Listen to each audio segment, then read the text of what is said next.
Welcome, everyone, to the Flower Files podcast sponsored by Wildly Native Flower Farm. Here, everyone is welcome to talk with fellow flower lovers, including real perspectives from the farm, the flowers, and me, the florist. From the messy day-to-day operations down to the details and even business perspectives, this podcast has a little bit of everything to keep it real. We know that life can get crazy and we don't always have the time to spend on what we love, so we are here to help you take a little time to indulge in nature. I'm Liza Getz. I'm Lizzie Frey, and we are the team that makes this podcast. Every once in a while, we have a couple guests, this business thing, and what we are working with is called life. Join us as we walk you through how to think outside the box, talk from the farmer's perspective, have honest conversations about florals, and how to run, well, life. So listen in. You can find us on Apple Podcasts, Spotify, in the podcast section, and any of your other podcast platforms. You can also find us online at wildlynativeflowerfarm.com, and in an easy way, you can look in the show notes, and all of the information will be right there for easy access for you guys.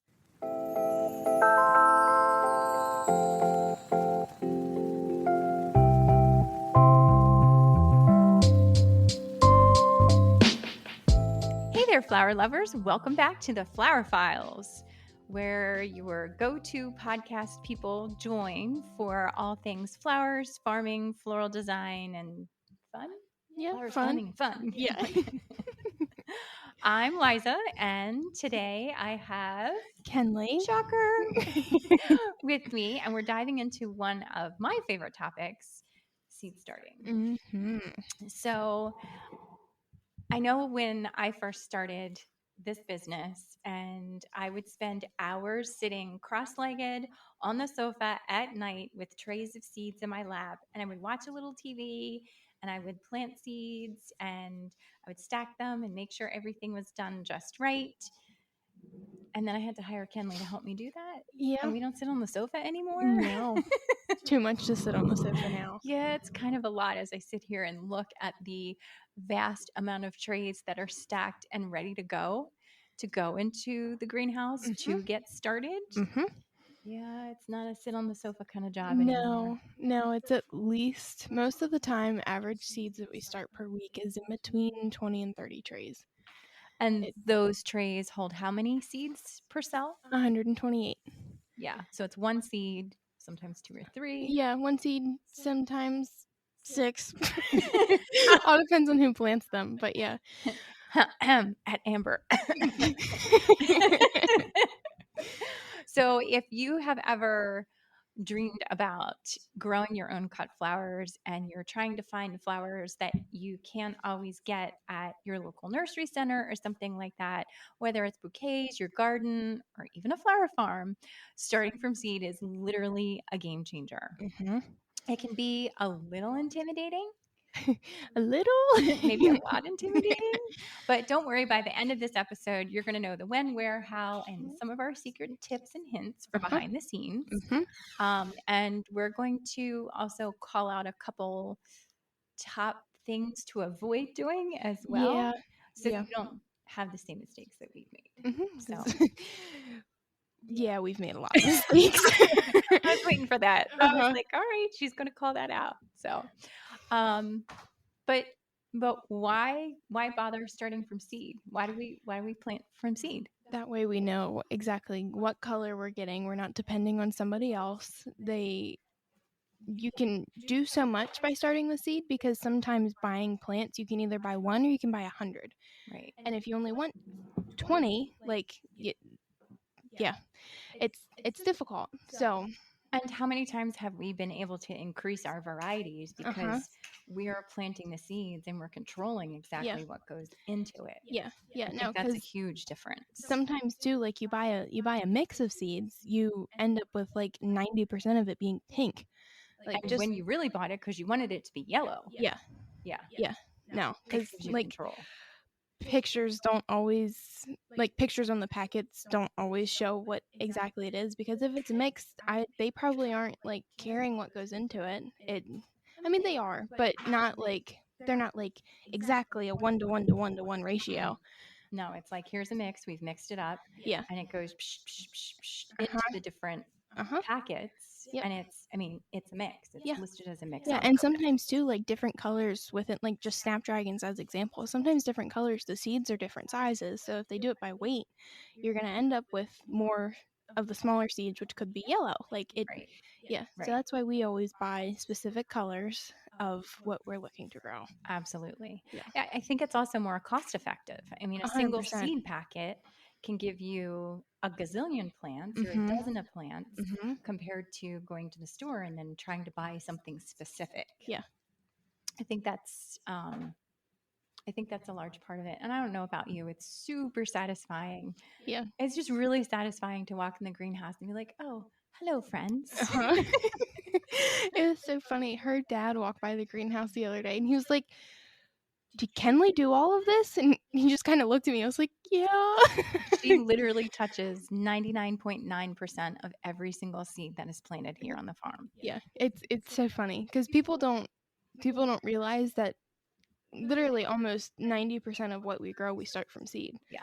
And granted, we don't post about it a whole lot either because we're so busy trying to plant them. Yeah, But absolutely. And we don't have a seed machine that's no. automatic. You are the seed machine. It's like when Yeah. people say, "Oh, do you have a dishwasher?" and I show them my hands. Like Yeah. Kelly is our seed planner. Yeah. That's just how it No, works. it's crazy. It's definitely been a roller coaster the past 5 years. Oh my gosh. And her speed, oh, let me tell you what. From when she first started till now, dude, she just like she knows exactly how to plant, what to plant, the depth, like everything. She doesn't even have to look it up anymore. She just knows it. Sometimes I have to look stuff up. I'm not gonna lie. I don't know. It just seems like you're always like, no, this gets planted like this, like this, Yeah. like this. Boom, done, do it. And it's Yeah. like, okay, I'm sorry, I'm gonna sit right here. Most of the time it's the perennials that I have to look up how to plant because those like they only get planted once a year. Everything else we do multiple rotations multiple times throughout the year. Yeah. So that makes sense. Mhm. And I think the other thing that we've tried to figure out and learn, and we always play with, I mean, this year we definitely have had to make adjustments, is timing. Yeah, 100%. Timing is huge. Yeah. Huge, huge, huge. Mhm. So some flowers prefer a really good head start indoors, while others can be direct sown right into the garden. But I feel like we don't do a lot of direct in the garden planting. No. So a lot of people ask us about that too. It's like, oh, you just like scatter some seeds, throw them in there. It's like, no, we can't do that because we need to know how many plants are going into the ground because that also affects our return on them and it everything matters when it comes to seeds because it's not just like, oh, I planted 100 direct seed, but then only 50 of them come up and then you have to do it again and then 25 don't come up. It's like it's a repeating process. So if you just start them in a tray, you know, like, okay, these didn't germinate well, let me plant another tray to cover that, and then they all go in at once. Right. There's a lot more control. There's a lot more, there's a lot less issues. I will say one of the issues that we've had with perennials is the goldfinches. I don't know what it is. Those little birds know anytime we plant perennials and that door is open. And if it's not covered, those little suckers are in there pecking them right out of the tray. But it's just perennials. Yeah. And it's especially, it's always been Eryngium. Joe pie weed. I mean, their Echinops was another one. Yeah. And it was like, well, they're gone. Yeah. And I think too, a lot of it has to do with like, it's the first things we plant. So it's like, we're not in there a whole lot in the greenhouse. So they but like, it's warm enough to open the door. Yeah. So they're like, oh, it's quiet in here. We can. Yeah. Well, what do you got in there? We're going to check it out. But knowing, for instance, cool season flowers. So we grow in we grow in all the seasons, it feels like. But the cool season flowers have a different requirement compared to the warm season flowers. Yeah. And it's always tricky, the timing for the cool season, because they're planted during warm season. Yeah, trying to get stuff that's supposed to be cool season germinated in August is difficult. Yeah, because it has to be started 8 to 10 weeks before last frost. So you've got somewhat, and I'm not talking that little teeny tiny light frost. No. I mean like the first killing frost. Yeah. Yeah, that takes out everything else in the field. You just stand there that morning and look at everything glistening and go, Mhm. okay, you're dead, but you're so pretty in the sun. Mhm. It's terrible. It's awful. It's kind of cool though, because you're like, okay, we got through summer. Like Yeah. it's over, fall's over, like Yeah. winter's coming, and we can finally like take a little bit of a break. Yeah. Well, and then all the greenery starts. Yeah. Yeah. Yeah. It's just, well, Mhm. and it's funny. As soon as the greenery is over for Christmas, what do you get? 2 weeks, and then we're immediately starting perennials. Yeah. I mean, Yeah, pretty much. it's everybody's like, oh, it must be so nice to have the winters just off. And I was like, I always look around and scratch my head, going, who are you talking Yeah, to? who actually gets to take the winter off? And granted, maybe it's different for people in different growing zones, and they actually can't do anything in the winter. Or if it's vegetables, or if it's Yeah. green, or if Yeah. it's but I feel like there's those downtimes, in air quotes, downtimes. You're working on equipment. You're Yeah, I was gonna say even like farmers, like not actual farmers, but like crop farmers, they don't have downtime either. Like no, Will is never here. no, no. But now when he comes home, he smells like diesel and oil, and God bless my washer. Yeah, tell me about Like, it. what the heck, man? Yeah. Oh, all those warnings. Do not put fuel in the washer. Uh-huh. He's like, yeah, I got some diesel on me today, and he's Uh-huh. already got it in the washer. And I'm just like, oh, my Yeah, soul. no.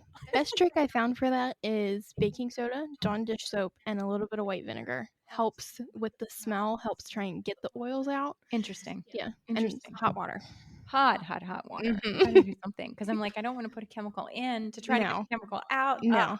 Ah, Yeah. but okay, so back on track. Warm season flowers, zinnias, cosmos, and fun fact: we even in early spring start sunflowers in trays to give us that boost to get them early. Mhm. How many weeks before last frost do you usually start those?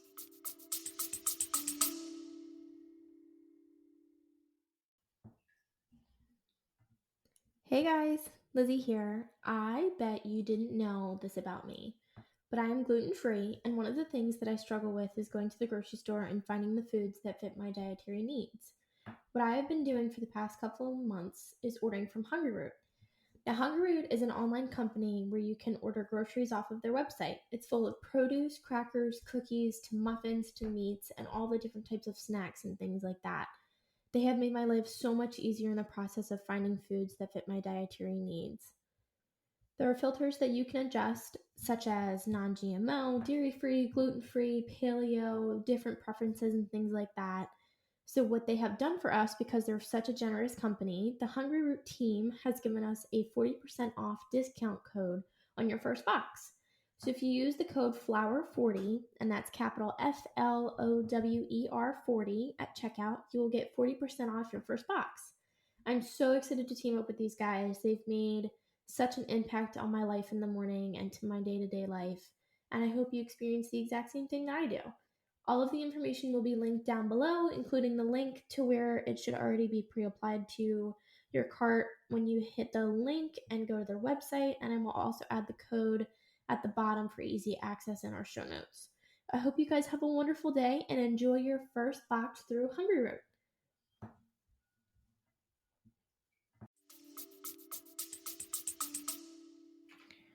I don't know. I don't know the weeks before last frost. Typically, it's week of the year is what I keep everything in track by. It's week 7 is when I first start worm season. So I feel like 4 to 6 weeks ahead Yeah, of time. yeah. is She can do the usually- math in her head. I can't. But I feel like 4 to 6 weeks is a pretty good Yeah, indicator of yeah. Mhm. and you're shooting for when it should be. But Mhm. so if you're listening to this, you're not sure when your frost dates are, you can easily search that on Google, and that's super Yeah. easy to kind of find that. Mhm. Super duper easy. So Mhm. okay, so let's talk real quick about what it takes to actually start the seeds. What are some of the things that you have to have? So let's talk supplies. What do you have to have?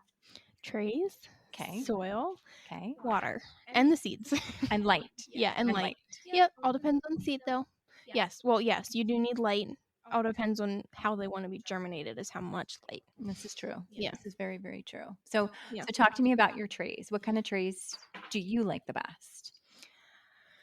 The 128 black cell trays. I don't know what they're technically called. Because we've but tried larger. yeah, we've bowls. tried 72s, we've tried 200s, we've tried 36s. Like Yeah. it 128 seems to be the best because some seeds are little, really little, and they need a smaller amount of space because the seed's too small, the cell is too big, they won't germinate right. It's a whole thing. But 128 seems to be that happy medium for just about everything. I also feel like when they're ready to be transplanted, they are easiest to handle. Yes, 100%. If you've got the little teeny tiny plugs where it's 200 in a tray, they're almost too small and it's too much of a transplant shock to go from the hoop house transitioning to outside with the wind and the sun and then out into the field and they get root bound.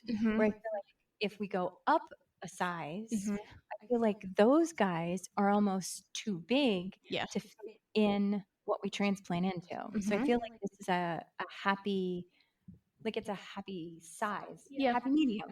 Like It's definitely like our like sweet spot for germinating just about everything, unless it's like we're trying to germinate corms or anything to get a head start because like this year it's been so cold we haven't been able to get the ranunculus in the ground, and those we would have used like 36 trays for. it. Yeah. So I think knowing what you want to do. And listen, if you're just a home gardener and you want 20 of something, you could get the little 6x, the 6x6s work just fine. The ones that you get from the garden center. Like those kind of guys. And fun fact, if you do choose to try and reuse your trays from year to year to year, make sure you clean them in between. Got all kinds of salts and minerals and potential for disease reintroduction. It's really important just to give them a good clean, and that could just be a bleach solution in a bucket and you dunk them, and that's fine. But just break that cycle of whatever could be living in it. Something to kill the bacteria. Exactly. So we've got trays, and last week on episode 52, I think so. 52, our episode on soil. You want to make sure you have a good soil mix, and we talk all through the different types of soils in that one. So if you haven't listened to that one and you're just joining us here, make sure you backtrack to that one and check out our tips and hints all about soil and media and what to plant in. I think when you say water, I think because of the scale that we grow on, yes, we can just say water. Like water is with the hose, and we use a very specific nozzle. Dram, our favorite. DRAMM, Dram. Order it on Amazon because it has, what is it, 1,000 holes or something in the top. At least. So it's a gentle rainfall that doesn't make the soil go everywhere. But if you're growing on a smaller scale, a misting bottle may be just what you need because you don't want to overwater everything. So, and know your plants. There's some plants that will pop up super quick if you have a heat mat on the bottom. But then there's other ones that don't want that and they need more light. So make sure you have the right exposure and the right light for them to grow.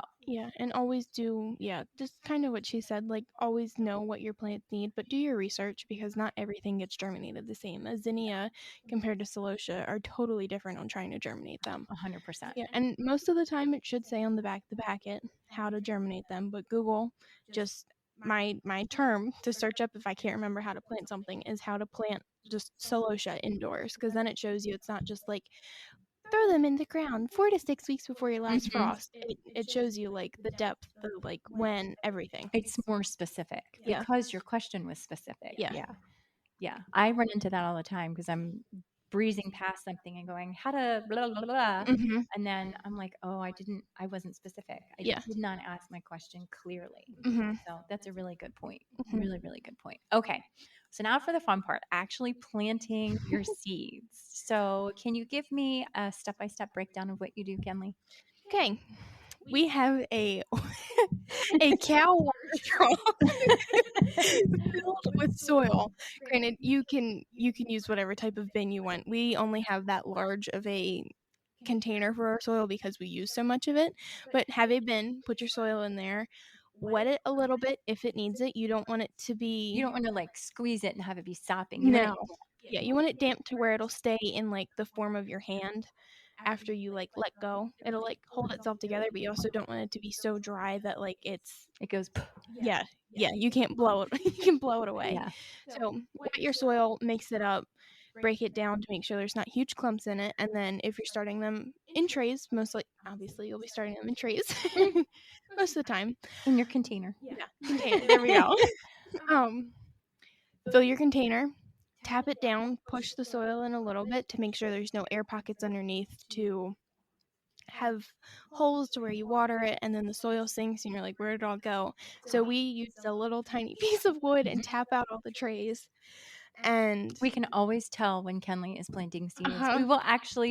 We will do a post about what it sounds like. Because it's priceless. Everybody's like, oh, Kenley's planting seeds today. Nicole's been following me around for the past month of me planting seeds to get different clips of sounds of everything. So that post should be coming soon, so keep an eye out for that. But tap out the soil to make sure there's no air pockets, there's nothing like that. It'll knock down everything, and then if there's sticks or like the weird like peat moss chunks, break those up. Take out the sticks because that is in the way. Unless you have a larger size container, then that's fine. And fun fact, those little sticks, if you're just like, it's okay, I'll leave it in there. When the plant grows and has roots and those sticks are like stuck in there, a lot of the times when you go to transplant, I end up having to pull them out. Yeah. And then there's a weird hole. And I've noticed that it impacts the transplanting. So pull the little, you don't have to be crazy about it. But but anything that's over like a half-inch long, I always pull it out. Yeah. So, and then after you tap it out, you top off the tray to make sure it's level with the top of it. And then you're good to go pretty much. You plant the seeds however they need to be planted. So what's the little white thing that you stick in the corner and you spend hours writing out? Tags. Yes. Don't forget to label. Yeah. Because there have been mistakes that we have made where we're driving the gator out and we learned not to stick the tags in always. Sometimes we have to like tuck them off to the side or do something a little different, because if that tag comes out and you're standing there and you're looking at the tray, you're going, I don't know. And now do I overwater? Do I bottom water? Do I lightly water? What does it need? Does it need a clear tray on top as a dome for humidity? Well, shit. Now what do I do? Don't forget to label. Don't be like, oh, I'll remember that this one was this and this one was that. No, you won't. And especially if you have multiple seeds in the tray. Yeah. You have great intentions and you put it down, but if somebody picks it up, spins it, and puts it back down, just take the 30 seconds and do the label. Yes. And get a good garden marker. Get a really good garden marker, because Sharpie gets lost in the sun. They are not photo stable. I guess. What's the brand of garden marker that we use? I don't remember what it is. I don't know. We'll put it in the show notes. Yes, we'll put that in the show notes. It's our favorite on. It lasts just about on every single tag. And get good tags too, because wood popsicle sticks, they're okay, but it's also like they'll wash away, they'll deteriorate, they won't last. And things like to bite them. Yes. Which is so stupid. Yes. They break and they'll rot in the soil and everything. I know it's plastic, forgive us, but Amazon's just white garden label markers. They're square with a point on the end. Those work, and for the perennial sections we use a metal type out there as well. And let me tell you what, they've been out there for 2 years now, and that marker is still on there. That marker marks. Yeah. It's a good No, one. 100%. Let's see. So mistakes. This is one that I want to just lightly touch on. Yes, I'm scratching my head because I don't want to talk about all my mistakes. Oh, I thought you were scratching your head because you were like, yeah, you should be talking about that. No. But, so I think everybody loves their seeds and they want them to do well. And sometimes maybe they end up with a little bit too much love. So if you give them too much water, they can end up with what's called damping off. So that's where the seedlings just basically rot off. Yeah. Um, so, I mean, how else would you describe that? I They just like I come don't up and they know. look like they faint. They go, Yeah. huh, Yeah, 'cause it's pretty right at the much. soil line. Mhm. They just fall over, and if that happens, Mhm. you're done. Yeah. There's nothing you can do. Yeah, they rot. Yeah. There's no other way to explain it. I think most of the time, the ones that are most common for that are snapdragons, foxglove, and dianthus.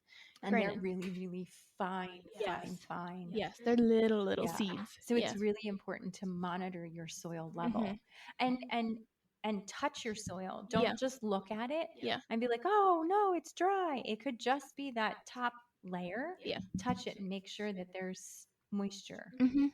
Yeah. Um, No, we most have common issues with that. Is the seeds that are on top of the soil for germinating. Most of the time, if the seeds are in the soil, we don't have that many issues because you'd have to soak those to. It's because the seeds that are on top get a bottom tray and they sit in wet, damp soil for a day to get wet, and then you have to dump it out and you have to fill it back up and dump it out. It's a repeating process, and if you skip a day on dumping it out and they don't have a little bit of time to dry out, that's when it happens. yeah. They go, "Up, we drowned." Yeah. Yeah. And then I think I I don't think we have a problem with stuff getting leggy in the greenhouse for the most part. Yeah. We've been out of space in our greenhouse for a while, so we actually have a shelving system. Mhm. So if our rotation out into the field or into the step down hoop house isn't correct, things on the shelves could end up leggy, but Yeah. that's our fault for not doing the rotation Yeah. correctly. Mhm. But I feel like I saw this a lot more when I was a kid and I was just growing stuff and I was going to, Mhm. have it in the garden Mhm. and I was growing near a window. It would Yeah. get really, really leggy. And then it was kind of funky. Um, and I know not everybody is able to have a greenhouse. So there's some Yeah. people who use grow lights, and Mhm. that in itself is a science of, okay, the grow light is here, and then the seedlings start to grow. So you have to keep raising the grow light so they have the correct Yeah. amount of Mhm. light at the right heights with all the Mhm. correct wavelengths to grow correctly. I mean, Yeah. dude, I'm all about the greenhouse and the sun doing the magic Yeah. because Yeah.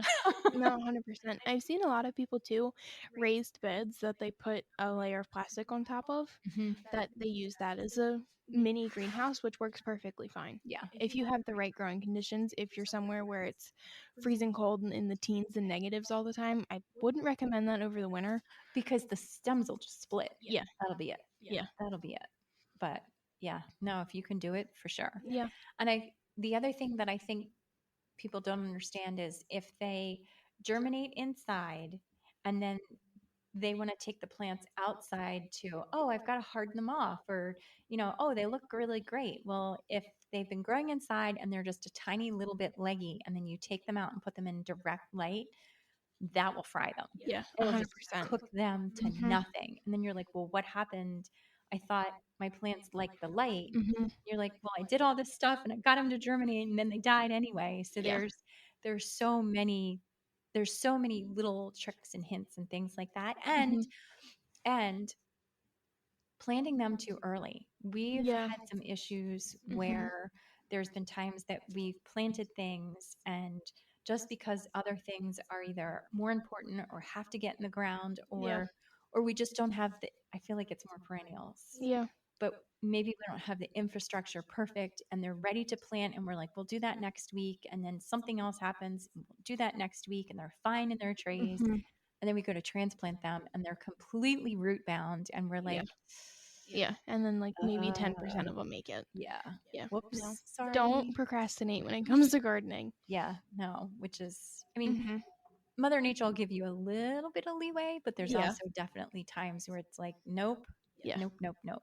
So, okay, so now your seedlings have grown and they're thriving. But as we just talked about, if they're doing well and they're inside, you need to hard them off. So basically, this means that you're gradually exposing them to outdoor conditions over a week. So you start for a few hours outside in the shade, Yeah. which is Don't kind immediately of go to direct sunlight. counterintuitive. Yeah. Exactly. Yeah. Don't immediately put them in direct light because it's not just the sun that they have to get used to, it's the breeze and the wind. And listen, if you're like, okay, my seeds have done well, Monday I'm going to put them outside, but you have that little gale warning on your phone for the weather, don't put them out that day. You're No. just going to get them windburnt. Uh-huh. And No, they're that, not going to like that. yeah, I think that's also wind burnt on plants is not something people think about. It like and honestly, I didn't know about it before I started working here. So you're like, oh, they're outside, like they're meant to have wind, but it's a thing. Well, 'Cause they're in this safe little cocoon of the greenhouse where everything is like, oh, it's perfect. Yep. And then it's like, welcome to reality. We're going to put you outside where every bug and wind and everything else now wants to get you. Yep. Yep. Oh, and another good trick for hardening off your plants too. This is gonna sound so weird, but pet them. Like I don't know how else to explain it. Run your hand across the top of your plants because that will get them used to wind before they're outside and moving their stems back and forth. I'm doing the motion as I'm talking about this. It'll get them used to put that on stories. Yeah. We can totally put that on stories. Do you Yeah. pet your plants? Yes, we do. We'll explain why. Yeah. Listen to episode 54, 53, 50, 55. somewhere You in said the I was good at 50s. math. Oh my God. Yeah, no, but run your hand across the top of your plants when they're big enough to where they won't break, but it'll get their stems strong to be able to withstand wind and harsher temperatures and not the perfect conditions of your home or greenhouse. Yeah, absolutely. Absolutely. So you want to harden them off. You want a couple hours in the shade, and then the next day, a couple hours in the shade, and then gradually increase them to sun and wind. Yeah. And then just a little bit until they're ready to be outside. I mean, they're your babies. You got to treat them like babies. That's for sure. That is for sure. So, do we miss anything? I don't think so. I think we covered everything, and if you have any tips, suggestions, questions, anything, just reach out to us. So, is there anything that you would suggest not doing? If you have something, I don't know. There's so many times where I've seen teeny tiny little seeds, and I've seen so many tricks and tips about planting those tiny seeds, lettuce that's tiny and things like that. Yeah. How do you deal with the tiny ones? You just do it. I don't know. I'm not trying to sound harsh, You but just do it. yeah. I like it. I don't. You have to baby them extra. They're a little more fussy than other plants. You just have to take your time with them and don't get frustrated if it doesn't work out the first time. Like be easy on yourself when you start. Because when I first started working here and learning everything and like, oh my gosh, I forgot these were supposed to like be on top. Like it's okay. It's not the end of the world. I don't know. Their plants can be very forgiving if you give them the time and what they need. Absolutely. Yeah. Absolutely. No. I like your just do it. Just do it. Yeah. Jump in and do it. Yeah. So. Like what I said earlier, don't procrastinate when it comes to gardening because you don't want to do it, you don't want to mess up, and then by the time you say you're going to do it, the season's over and you can't, and then the same thing happens next year. Just jump in, do it, do your best. And one thing I really suggest not doing is don't germinate Lysianthus yourself. They're so awful trying to germinate because they take so long, and we've talked about that in previous episodes, but they're not fun. They are on our just buy it list for our garden guide. All right. Well, there you have it. So seed starting 101. So I don't think it matters if you're growing a few flowers for the backyard, or you're dreaming of doing that flower-filled cutting garden, starting seeds gives you the control, it gives you the variety and the joy of growing from scratch and doing it yourself. Yeah. It's very, very, like, you just feel so accomplished. How many times do I grab you in the field and go, look at this? Just look at this. Yeah, and don't get caught up. Don't appreciate what you're doing, because you're gonna be tired. You're gonna be overwhelmed. But think about what you're doing. It's amazing. Yeah. All right, guys. So if you love this episode, make sure you subscribe to the Flower Files so you don't miss future flower growing tips, hints, and tricks. And if you have any seed starting questions, send me a message on Instagram at Wildly Native Flower Farm, our Facebook. You can email us. You can drop us a note here. We'd love to hear from you. Happy planting, and we'll see you next time on the Flower Files. Bye. Bye.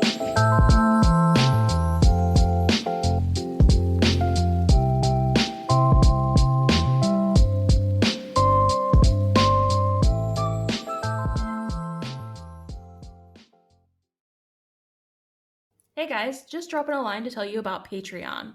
So I asked them, meaning Mom and Amber, what is Patreon anyway? Because I honestly had no idea. So we're going to explain it to you from our perspective so that you understand and so that I understand.